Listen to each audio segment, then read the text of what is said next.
The following is a presentation of the Belly Up Sports Media Network.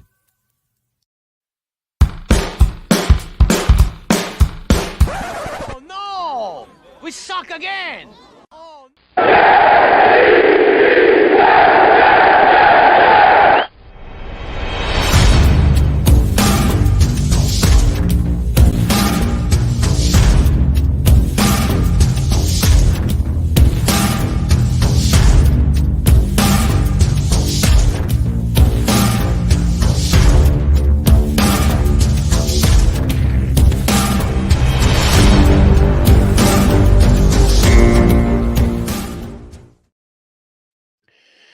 Hello, everyone. Welcome to Not Victory Monday, which is presented by Belly Up Sports in association with Gozilla Media. This is a part of No Credentials Required, and I'll be joined momentarily by my guest, Dan Goldstein. But just first, wanted to remind you about our social media channels, which is on Twitter, Instagram, and TikTok. It's at NoCredsREQ.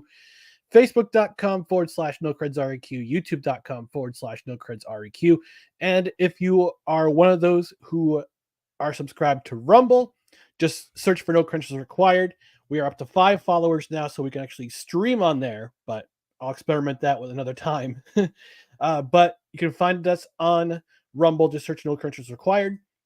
On the podcast side, subscribe to the podcast in your preferred podcast platform. And don't forget to rate and review. 5 stars is always preferred, and leave a review. That way more people know about No Credentials Required, and they also know about Victory Monday, or in this case, Not Victory Monday. Let me bring in my co-host for Not Victory Monday. He is a man who definitely knows the difference between a doorknob and a fire alarm. We got Dan Goldstein. Dan, how are we doing tonight, bud? Oh my God, this is such a weird season already. It like is. Our first win of this, our only win of the season felt like an absolute loss. And our most recent loss kind of almost feels like a win. It does. It's only the NFL can something like that happen. It's kind of crazy. So I'm excited to kind of get into it, talk about what happened, what we saw, and what we can expect. Because as you can see, I'm mildly optimistic. Look at that, folks. Mildly optimistic. Like as opposed to doomsday, Dan. Usually, depressing Dan. Yeah, distraught Dan or disturbed Dan, anything like that. Today, I am mildly optimistic Dan. Yeah. So let's get into it. So we'll talk about that first half. It was kind of a mixed bag, especially the first quarter, where it seemed like same old story, same old song and dance. Shout out to Aerosmith. Seeing the first quarter be a complete crap show, especially since the Jets went down 17-0. Isaiah Pacheco rails off a 40-yard run. The tight ends get open. It's a field goal. I mean, that was the moral victory in the first quarter, was holding the Chiefs to a field goal on their third possession. But then the second quarter comes, and let's not forget the Jets' offense was doing Jets offense things. But we get to the second quarter and things start to change. Get the safety, Bryce Huff with the disruption, gets that safety from the field mask for the face mask penalty. Jets go down, they kick a field goal. It's 12-5. It's 17-5. Chiefs. And then Ashton Davis with that interception, which turns into 7 points. And you feel the momentum start to change, Dan. I mean, first half. Talk to me about your impressions. First quarter went how we all kind of expected. I mean, that's kind of how we all expected the game to go, right? I mean, yeah. Jets just pretty much get trounced in every aspect of it. Patrick Mahomes and the offense just kind of have to have their way. The Jets fumble, or not literally, but kind of fumble their chances to get any kind of momentum going, and you just figured this was going to be a long night and another embarrassment on national television for the Jets. And all of a sudden, a simple thing like a safety just changes everything. I mean, 17-0 to 17-2. I'm been sitting and laying in bed watching it. I'm like, oh, great. All right. So we're not getting shut out tonight, at least. Yeah. And I'm pretty sure that's how kind of pretty much everybody thought. Okay, great. We're not getting shut out tonight. And then they put up a field goal, which I hated, by the way. I was fully against that field goal try. You actually were moving the ball. You had Zach Wilson was putting on some good throws by that point. He had some quality runs. Brees was looking healthy and spry at that point. Garrett Wilson made that incredible catch. I was not a fan of going for it there. I mean, you have nothing to lose at this point. You are already looking like with Zach Wilson, a sunken cost on the season. You are facing the former, the current champions. You need to go balls to the wall, all out. There should have been 0 punts if you had anything 3 yards and lower on a 4th down. That was my approach to the game. You should go, go, go, go, go. To kick the field goal was too safe for me at that point. Anyways, right. I would have much rather than gone for the first down. Maybe you could have moved it a little closer, and then you kick the field goal, and then all right, it is what it is. But with how sharp Zach looked, and how his decisiveness looked, and his accuracy looked, I mean, man, I haven't seen that. We haven't seen that Zach Wilson before. I mean, that was easily his best game pro. Not since we went head to head against Tom Brady in 2021, I think. Even then, I don't know if that was quite as good as this. Like, was that a great game? Yeah, it was clearly one of his best. But I don't think that was quite as good as this one. Like, this game, it's crazy. He only threw for like 200 something yards, 245, 250 yards. But at the same time, it just felt like more. Like, it felt like a 300-yard game. It looked like a 300-yard game. It wasn't screen passes going for 25. He was dealing. I mean, he was throwing them 14, 15 yards out. That shot to Ruckert, that shot to Lazard, a couple of those to Conklin. I mean, man, he was in his bag last night. And if that's the Zach Wilson we can, Sunday night. If that's the Zach Wilson that we can see moving forward, then the Jets are back to being a playoff team for certain. Won't do much more than the wild card, but should certainly end the playoff drought with the way this defense is playing at the moment. But that was quite a first half. I mean, that was quite a first half of emotions there for Jets fans. Yeah, it seemed like the first quarter, I mean, on both sides of the ball, both sides got off to a very slow start, especially on defense, where you're used to seeing them get aggressive right away, but it just seemed like they were kind of going through the motions, trying to see what the Chiefs were giving them. What the Chiefs are going to give them every single time, but at the same time, they're trying to play catch up. And we're gonna talk about the officiating in another segment. Well, we're gonna have fun with that. Because it was alluded to this afternoon while just perusing social media. I missed a call on Pacheco's 40-yard dash to the end zone. Oh, where Sherwood got just straight grabbed by his ankle, cut in half. Yeah, basically, yeah. But I think after the second quarter, where Zach, I mean, I'll say this. I'll give credit where credit's due. For the first series of the game by the Jets offensively, they come out swinging. Like 3 straight passes, 3 straight targets to Garrett Wilson. I mean, granted, it's a 3 and out, but at least you see him starting to take chances. But then the second quarter, just everything started to click. Everything started to click into the second quarter. From the second quarter on, Zach's throwing dimes. It just seems like. Then can we please end the Dalvin Cook experience, please? I mean, we'll talk about him in the fourth quarter in just a moment, but yeah, things are starting to click on offense. Everybody's starting to, everything's starting to go. And where has this Zach Wilson been? Yeah, exactly. Where has this Zach Wilson been? I mean, it's just It's just crazy. Like, I don't.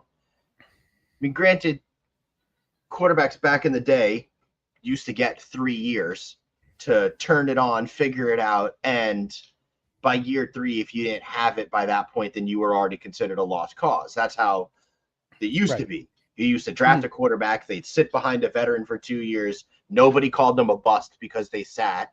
People had patience. And then year 3 was the year you came out. You had 2 years to understand how to run an NFL offense, play an NFL offense, read an NFL defense, and then execute. And nowadays, obviously, we don't get to do that anymore. You're drafting the first round. You pretty much need to be playing almost instantaneously. You know, Jordan Love, which is a shame. Which is a shame, I think. Right. For some quarterbacks, it's just not there. And Zach Wilson clearly had all the physical talent in the world, but he should never have been starting from a mental standpoint. And we all walked through 2 years of that. But it kind of felt like last night they found a game rhythm that worked for him. They dumbed it down enough to help him not think so much. And you saw the game slow down for him. Like anybody that watches football a bit more than the casual fan would very much see that. Talking to you, Swifties. Yeah, right. Exactly. Talking all the Swifties here. That you saw Zach slow down. You saw all of a sudden he understood where he's supposed to look, where he's supposed to go, who's going to do what. I mean, that game could have been even bigger if Conklin and Garrett Wilson get those 2 balls for touchdowns. Balls for touchdowns, yeah. You know what I mean? One that led to a field goal and the other one that led to the missed field goal before the half. Right. I mean, that's a doink off the post. And I mean, granted, neither one of those were easy throws. And Conklin's going down. You want to put it more towards his chest than you do out on his hands when the player's on his way down. So you give him a little bit more surface area to catch with. And that Garrett ball, I mean, you almost couldn't have threw that any better. I mean, you missed that by a hair. I mean, missed that by a hair. So, I mean, it's just that's if Garrett were probably 2 inches taller and had a more of a 3 inches on his wingspan, that's a touchdown. Yeah, exactly. That's a touchdown if it comes down to it. And this whole game is different because that was what, a 30-yarder, give or take. That would have been something like that, a 33-yarder. Yeah, 35. That was like 35, 40. I mean, that was almost a dot right there that he put on there. I mean, a complete dime that he missed by just inches.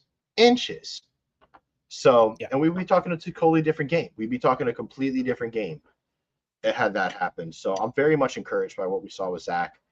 Now, is this the Zach we're going to get for the rest of the year? Probably not. We don't know. Is this a Zach? We hope it is. We hope it is. Is this a Zach we can get a majority of the year? That would be great. Yeah. I mean, that would be great. But at least now you have something to build on.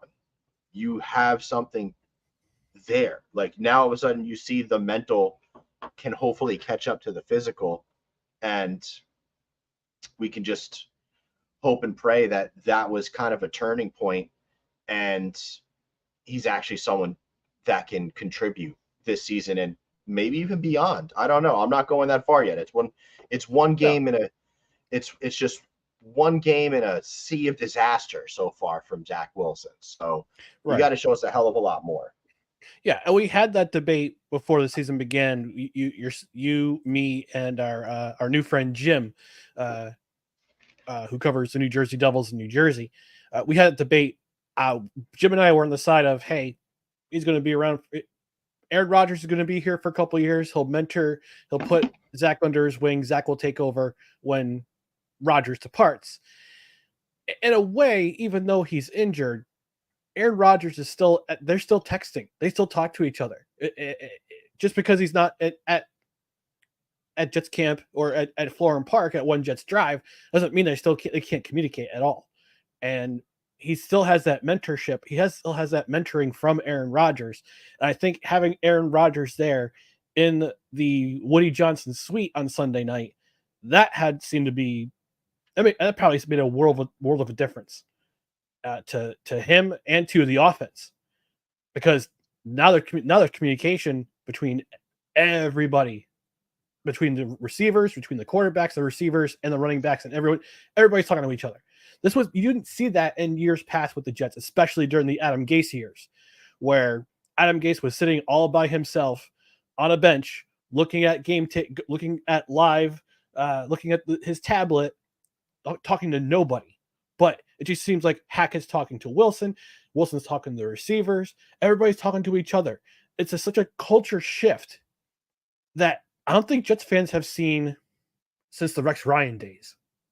That's how far back this change in culture goes.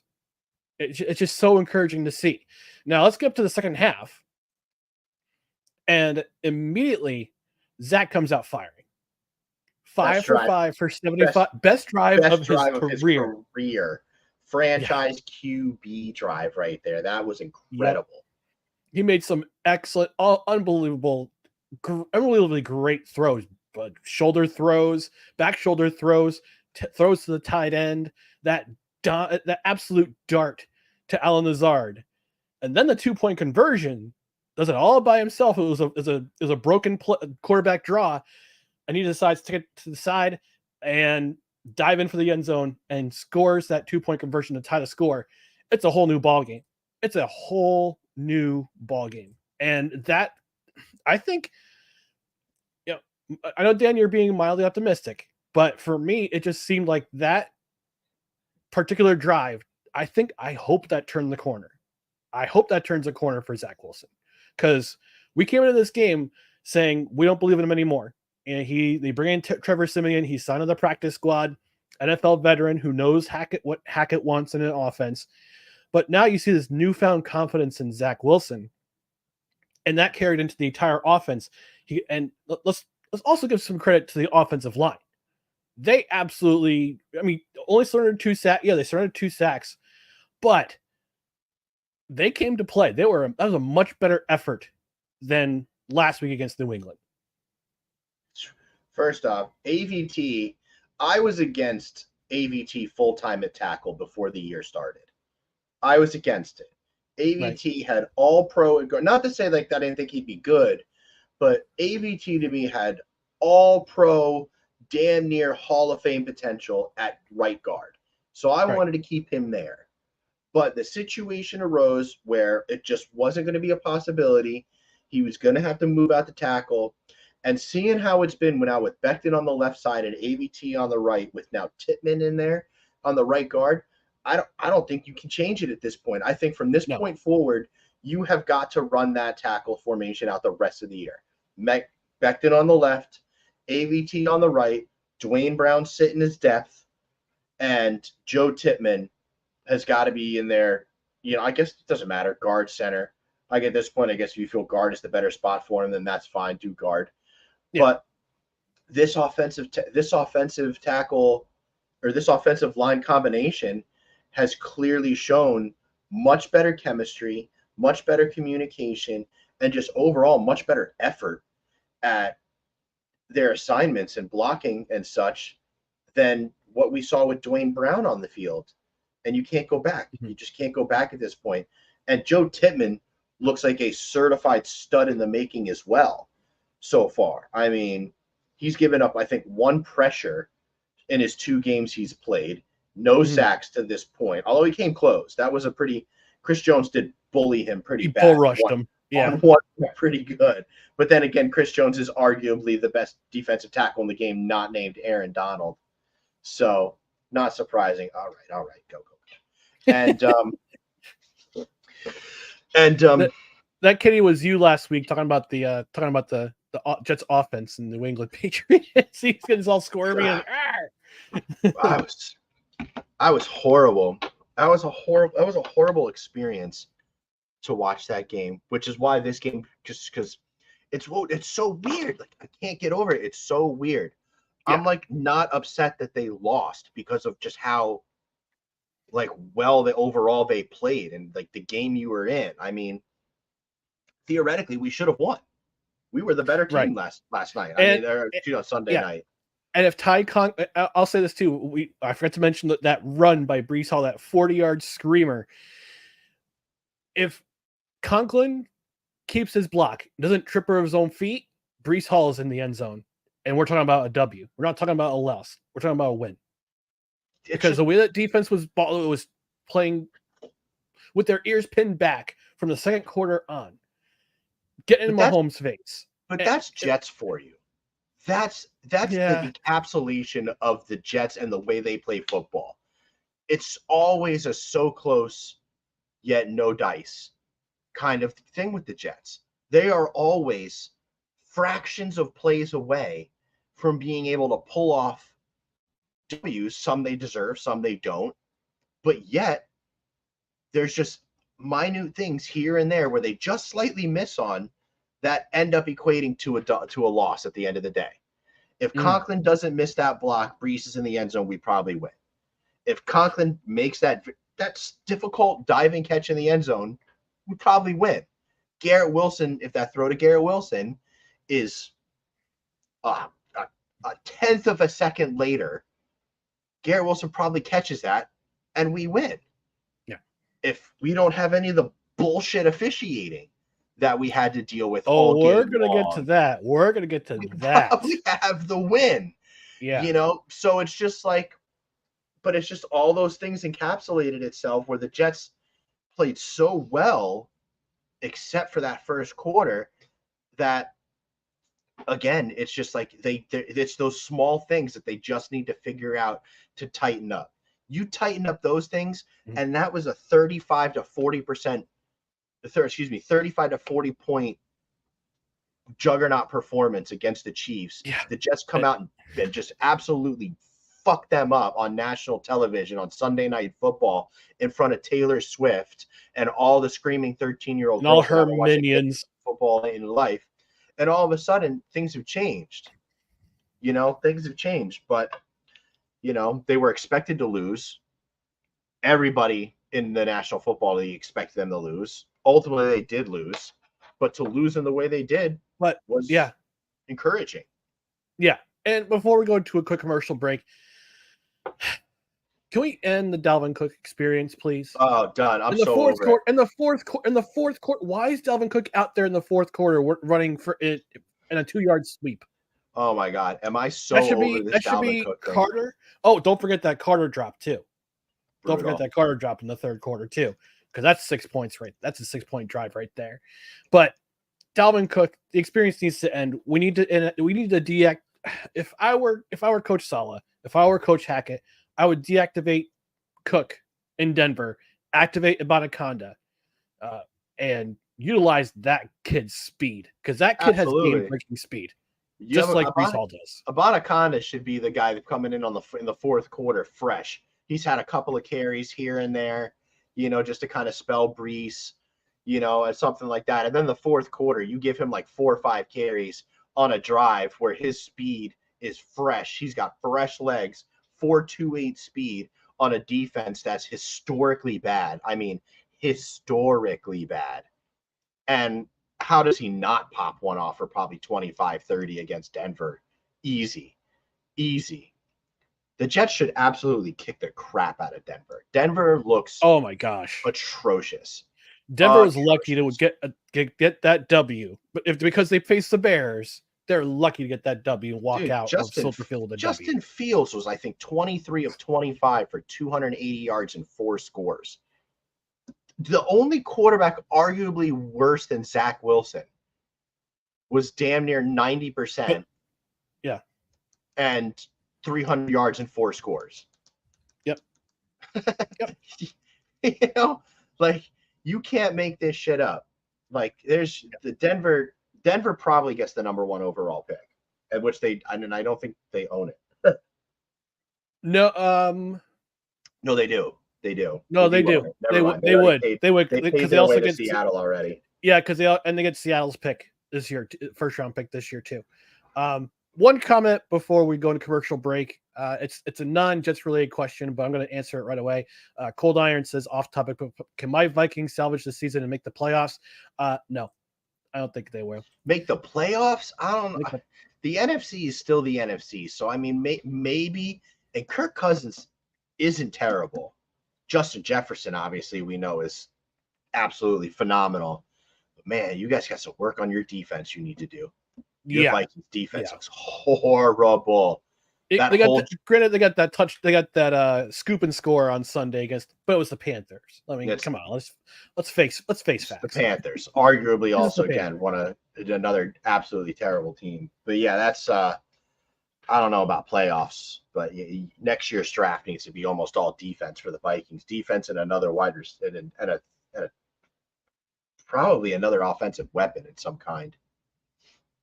I imagine Vikings try to draft a running back high next year. They'll draft the running back for sure. All right, we're going to take a quick commercial break from our friends at Manscaped. We'll be back with not Victory Monday, but it's on a Tuesday, so stay tuned. Spring has sprung, and our friends at Manscaped have the best tools for some spring cleaning. They've already helped you tidy up all the nooks and crannies of your body's basement, but this year, Manscaped can help you get the perfect presentation on that beautiful face with the new Beard Hedger Pro Kit.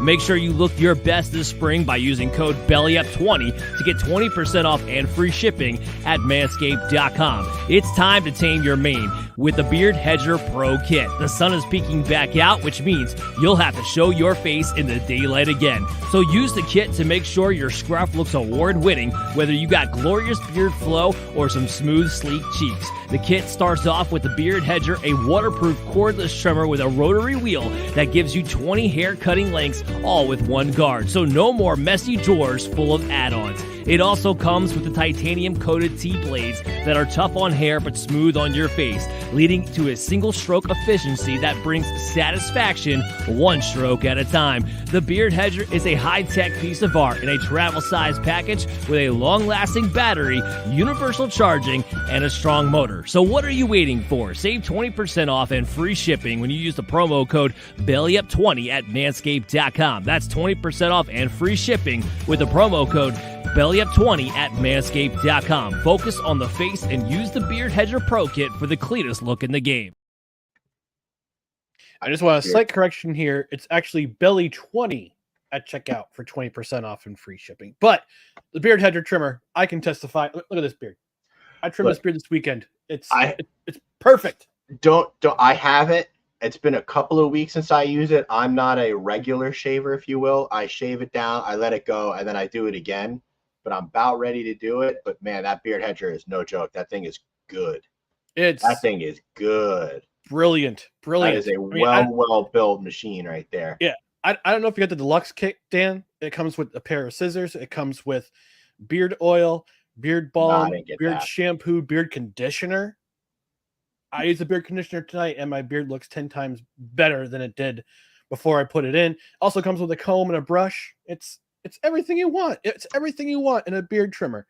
But again, problem with having ADHD. I struggle to stay with routines. So yeah, it's an issue. I'll do it one day, I forget the next three. I do it another night, I forget the next two. It's just like that's ADHD for you. Hey, look, I mean, it's not so much the ADHD, but I hate shaving. Period. Plus, I don't go out in public as much because I work from home, so I don't shave as much. But it's not just the Beard Hedge trimmer; it's the Lawnmower 4.0. I have the 3.0, and I like that one. We get 3.0. We get 3.0. All right, let's look at the 4.0 with the light. You also got the weed whacker for your nose hairs. It's got the silicone scrubber. It's got also the shaver, electric shaver, which has come out recently. But Manscaped, great products. Take it from me. It's no credentials required. It gets a seal of approval. I don't have puppers in my list for Victory Monday. I'll have to bring in puppers for the seals of approval.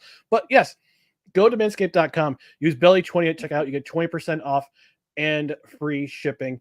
Snowman checking in from Indiana says, hey, Snowman. Thanks for stopping by. Appreciate you. All right, Dan. Before we get to the reps, let's stay on a little bit more of a positive note before we go straight up negative.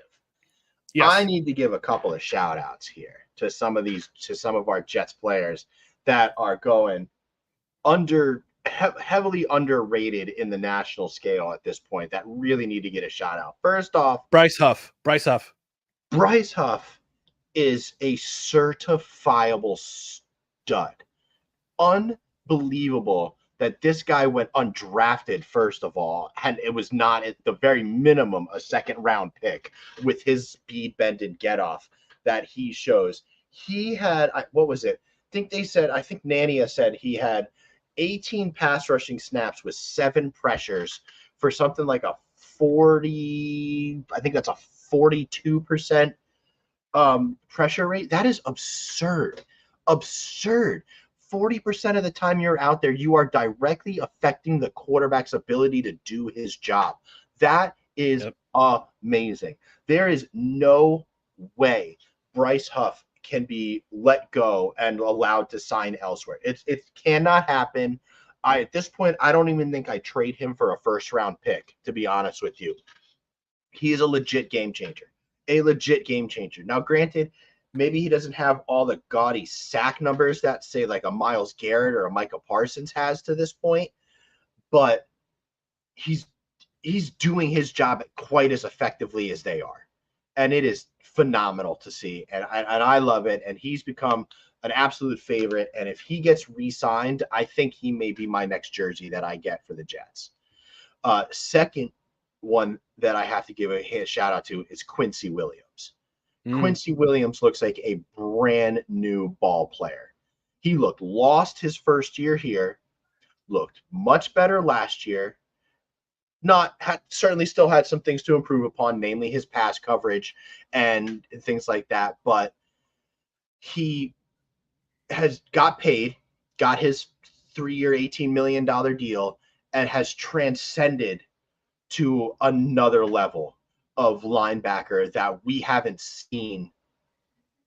I don't know. It's been a long time. Demario Davis wasn't this good when he was with us. No. He got good when he went to New Orleans. So I don't know. Like I don't know what linebacker it is that we've had to this point that's played this well. I mean, he is amazing. His pass coverage has been damn near flawless. He has stayed stride for stride with anybody that he's been tasked with covering. His pass breakup on that Noah Gray pass, where Mahomes had literally all night to look around and figure out what he wanted to do, for him to stay with Noah Gray for probably 6.5 seconds, 7 seconds, and break up that pass 25 yards downfield was a thing of beauty. And his run defense has been incredible. I mean, I was certainly hoping that he would just be very good, just to kind of help mask CJ Mosley's aging and his, expected loss of speed and stuff like that. But I mean, he's been well beyond it. I mean, Quincy Williams at this point has got to almost be a shoo-in for a Pro Bowl and should theoretically become an All-Pro. And maybe not first team, because he may not have the name recognition of a Fred Warner or a Matt Milano, for instance. But at the very least, he should be a second team All-Pro, because those guys are crushing it. And then third, I want to give another shout out to Joe Tippmann, man. Joe Tippmann has him coming in at right guard and AVT going to tackle has reinvigorated the offensive line and its ability to pass block. I mean, at this point now, you have to have a lot of confidence moving forward that Tippmann is very much ready to take the reins over for the rest of the season. And he has looked dominant in the pass game. He could use a little bit more help in the run game. He hasn't been quite as good in the run game. Not to say he's been terrible, but no, that can be developed. Pretty sure he was known as coming out of Wisconsin to be better at the pass block than the run block. I think there's still just a little bit of development to go, but with his pass blocking already at the level that it's at, and at only 2 games into his career, and what his expected ability could be moving forward as he continues to develop and grow, hopefully within this same system. Hopefully we don't go offensive coordinator shopping again for the next 3-4 years minimum. And I mean, we could literally have an all-pro right guard, right tackle combo with AVT and Tippmann. And with the way Becton's playing too, how do the Jets almost not try and re-sign him again on the offseason? Mm-hmm. How do you not? I mean, he's shown that he's healthy. He moves. He's spry. He looks light on his feet. Granted, he's still rusty. You can still see that there's some rust there, but that's to be expected. But by the end of the year, if Mekhi Becton can continually turn the corner and show that he has really grown as a player, how do you not run this back? I mean, then the only thing really you have to do is just kind of replace Laken Tomlinson. You can probably re-sign Connor McGovern for another 1 year, although he's been terrible. I don't know if I really want Connor McGovern back. I mean, yeah, I'm trying to figure out if on that Zach Wilson fumble that pretty much, I wouldn't say sealed the deal for the Jets, but I have to wonder if that snap was just lower. nah, It could have been a little bit higher. It's tough to say on the placement, but you look back at the replay, Zach very clearly took his eye off the ball before it was in his hands. You look at the replay, Zach was already looking downfield before he caught that ball, and he dropped it. Ultimately, yeah, unfortunately, that was on Zach. That was in his hands, and he just tried to get a too big of a jump on the play, and it costed him. And also, I do want, before we get pessimistic, I do also want to give a big shout out and a lot of credit to two veterans who came to Zach Wilson's, I wouldn't say defense, but came to his side while the seconds were ticking down.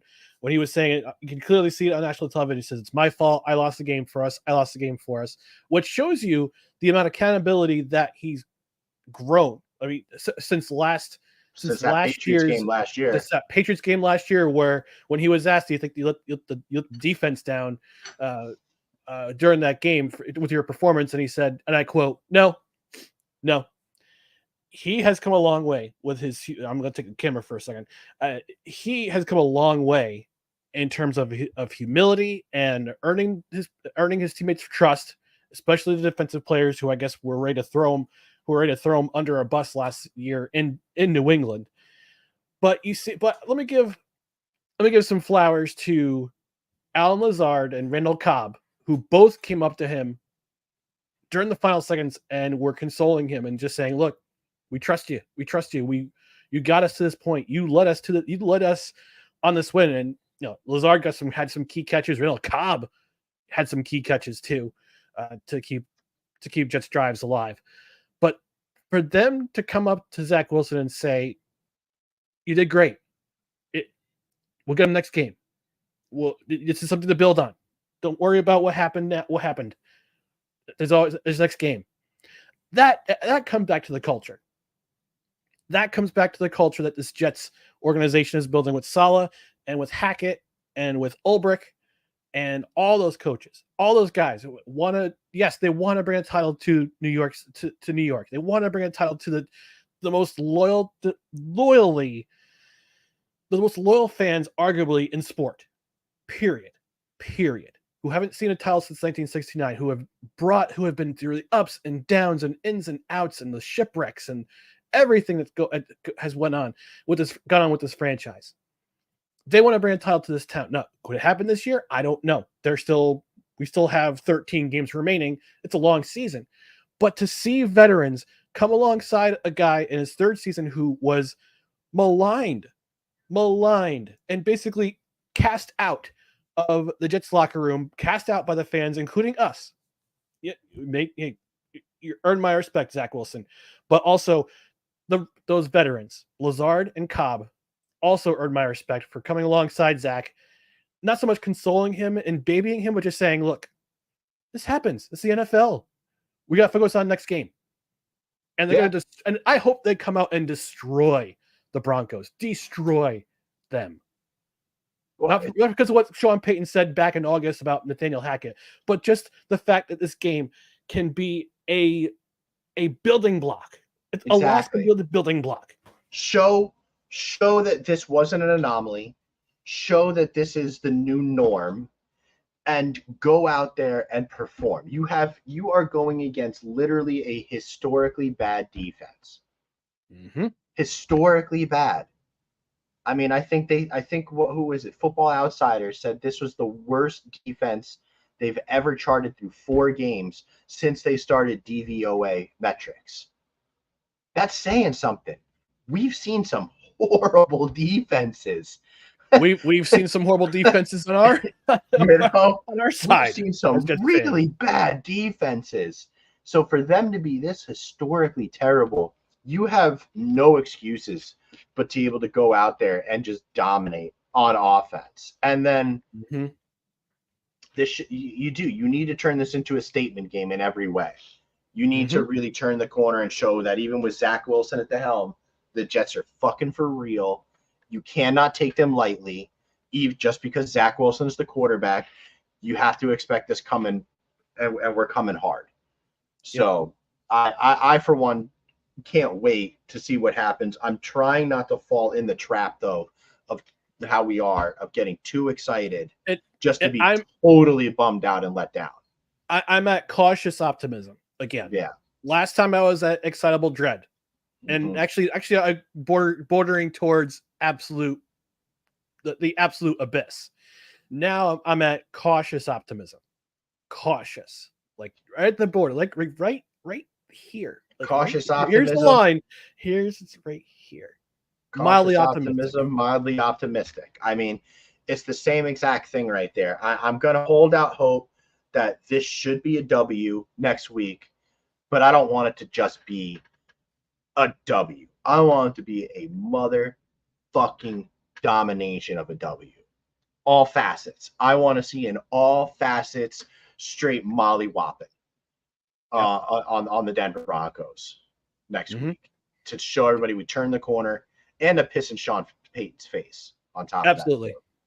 Before we talk about the negative, I do want to give a comment here. By my buddy Wonka that's saying congratulations on the Jets not being the worst team in New York. He says, correction, New York City. Thank you for saying New York City and not New Jersey. That makes me want to punch people. When people say, oh, the Jets and the Giants, they play in New Jersey. Yeah, they play in New Jersey because it's part of the New York City media market. Right? Like, stop with your bullshit semantics. I mean, I can't. The geographical snobbery is. But is there a worse contract right now in football? I mean, who's arguably at this point, who's been the worst contract through this year? Is it Russell Wilson, Daniel Jones, or Joe Burrow? Yes. I don't know. I don't know.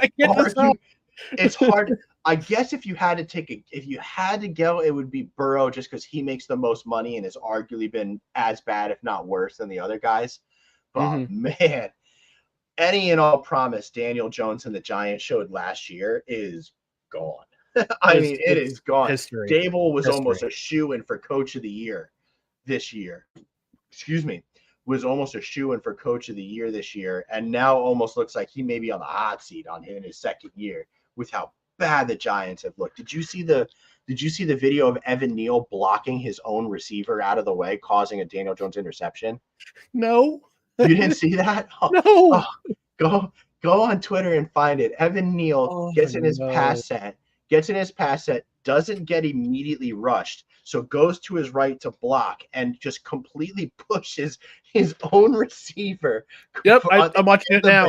I watch it now. Oh, which then allows them to come up the B gap and pressure Daniel Jones, who then throws an interception. Oh, good Lord. I mean, oh my goodness. I'm sure Dable's gonna have a fit when he sees that. That must today in the film room must have been brutal for Evan Neal. The Giants look lost. Their offensive line looks lost.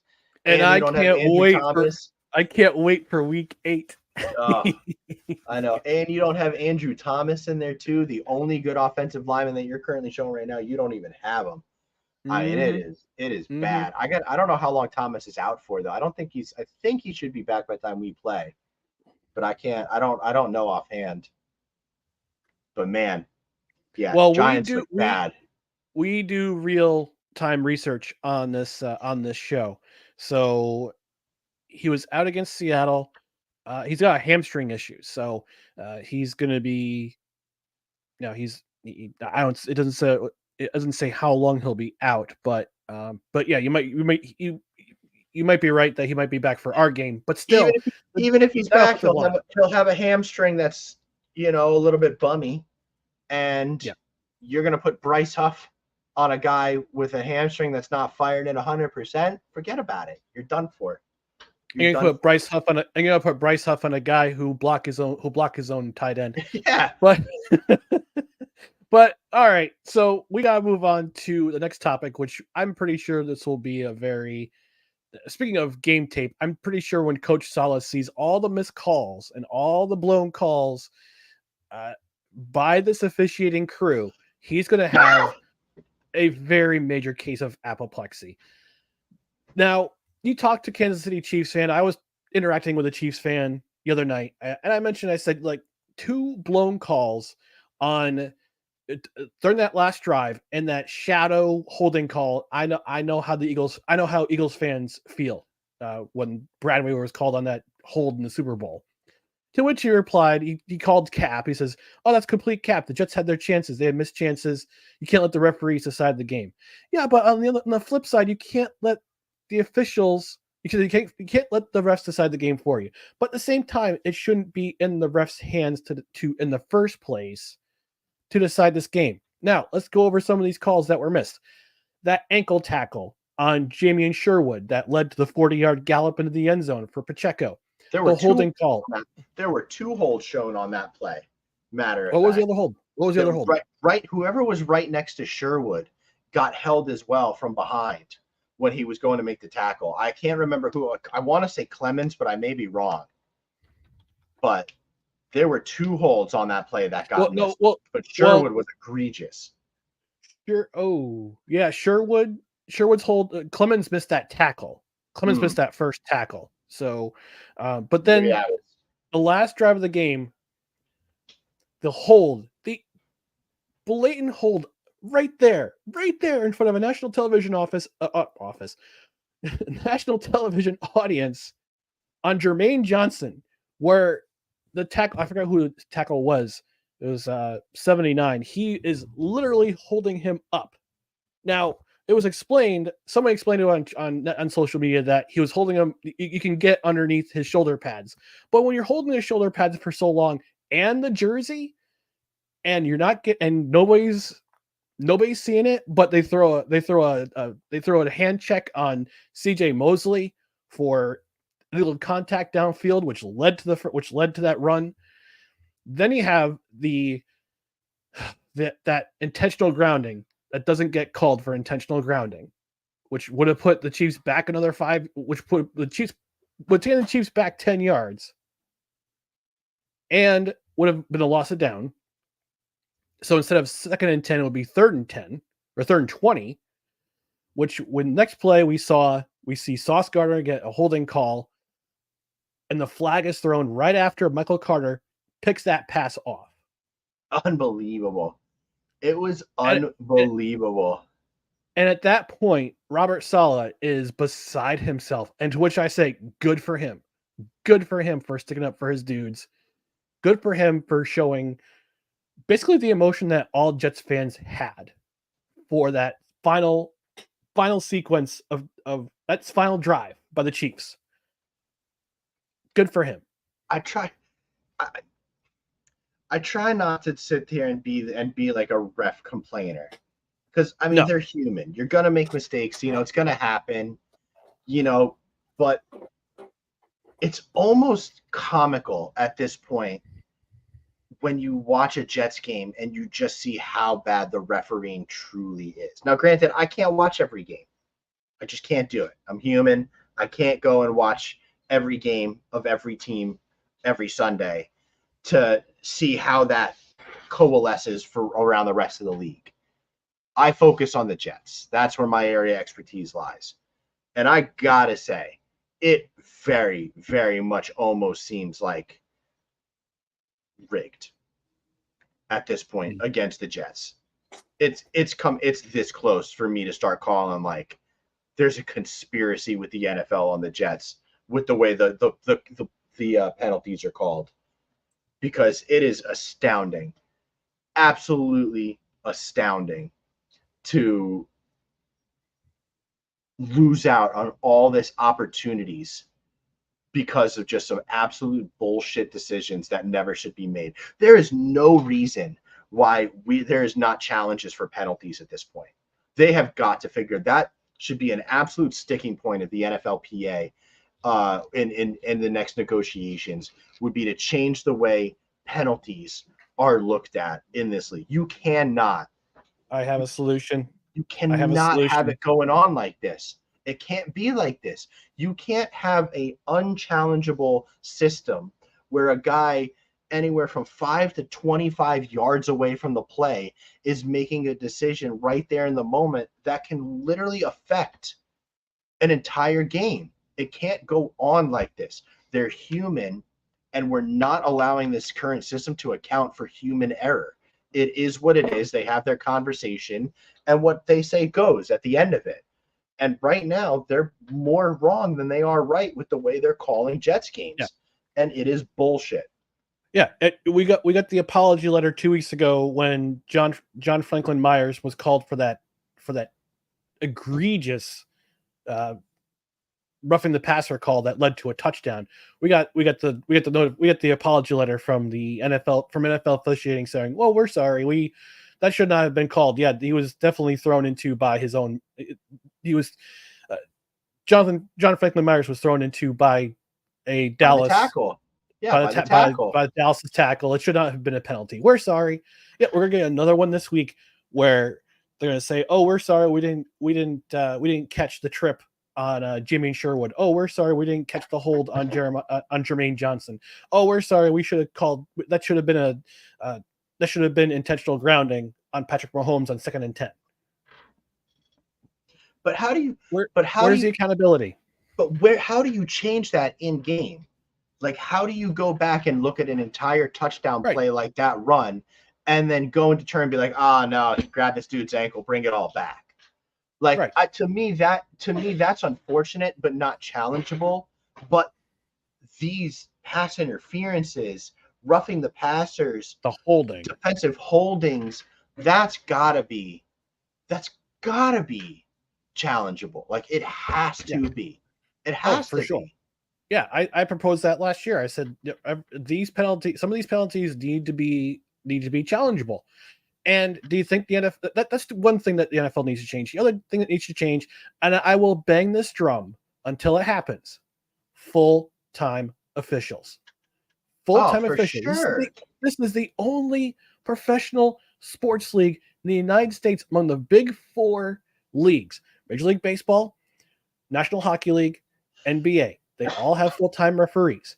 Why can't the NFL, with the billions upon billions of dollars that this league makes in TV and commercial revenue and ticket revenue, why can't they hire full-time referees instead of bringing in insurance salesmen, school teachers, or guys off the street to officiate your games? And the guy who threw the flag on that Sauce Gardner holding call, that was Joe Steratore, Gene Steratore's cousin, his first season as an NFL official.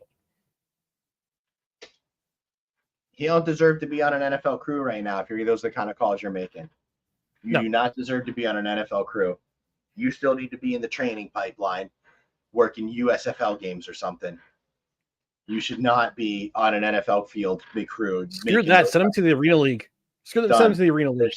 You should not. It was so fucking egregious to sit there and watch that happen in real time. I mean, to literally sit there and almost double clutch the flag, wait till you saw for certain that Michael Carter III picked it off, and then throw it. Dude, you cannot convince me otherwise that the NFL was like, we need to let Kansas City win. We can't let Taylor Swift leave here miserable.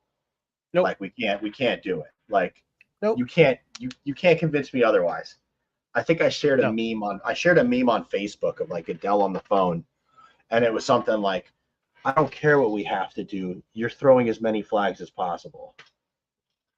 Like, that's literally what it came down to. Like, it was just ridiculous. And I don't want to sit here and be that guy that blames the refs, because ultimately, even with as bad as the calls as the refs made, against us, we still had our chances to win. So had we taken advantage of the chances we needed, it wouldn't have ultimately mattered. So it's just unfortunate, though, that it was just like a so close yet no dice kind of situation and setup. So it was very much disappointing. No, it is. It is. We haven't seen one good refereed game yet this season for the Jets. No, every game has been fucking terrible. No, and if you're an objective Chiefs fan, you will say, yeah, those calls cost you the game. And granted, they had that one horse collar on Breece Hall, which was, I don't know, from one angle it looked like Yeah, didn't look like much. Didn't look like a horse collar to me. No, and yet it was still called a horse collar. We just gotta be consistent across the board. I mean, these were Michael Carter II, God bless him, has had two, not one, but two franchise altering interceptions taken away in the span of less than a year. I'm pretty sure I put that exact tweet up on my Twitter feed. Yeah, it was. It's. Let's make sure that Michael Carter doesn't pick the ball off again. Maybe we'll throw a flag. It's just like it's so frustrating. It's so frustrating, man. It is. It's so and something's got to change. And I'm sure we're not the only fans, not Jets fans exclusively, but just the fans of NFL period that have to be saying what's got to change. I have two ideas. Again, the two ideas I have: make certain penalties challengeable, full-time officiating. That's what's got to change. It's true. Sorry, it's true. Got to change. Yeah.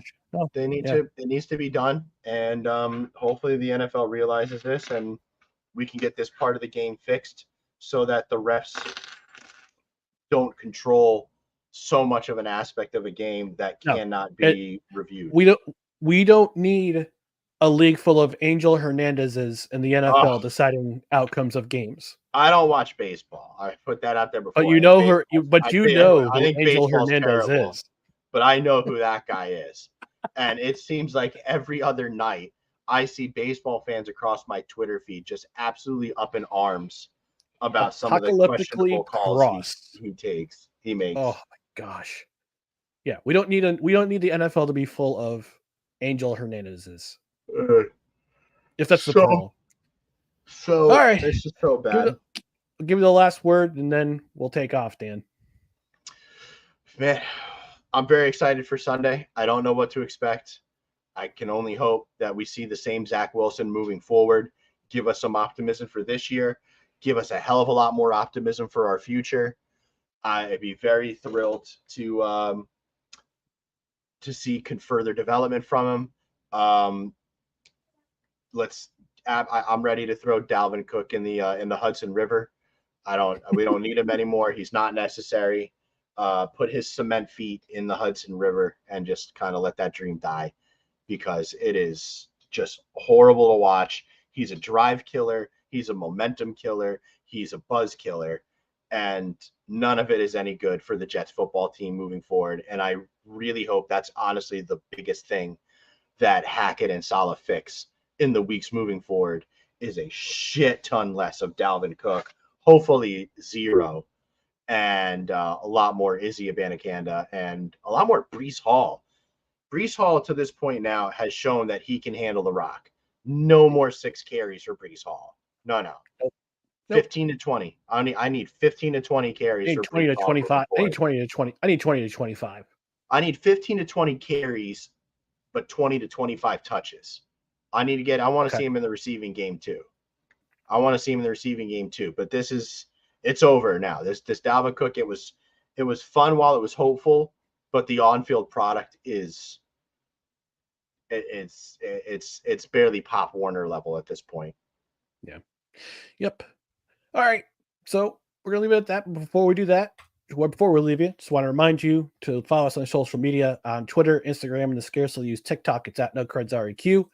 Also on Facebook, it's facebook.com/NoCredsREQ, youtube.com/NoCredsREQ. Leave us a like, subscribe, all that stuff. Also on Rumble, search No Credentials Required. On the audio side, subscribe to the podcast on your preferred podcast platform. Don't forget to rate and review. And we want to thank you for joining us on Not Victory Monday on a Tuesday. From No Credentials Required, we're presented by Belly Up Sports in association with Gozilla Media. For Mildly Optimistic Dan, I am Cautiously Optimistic Ryan. We'll see you next week. And Rodney Harrison is garbage. Truth.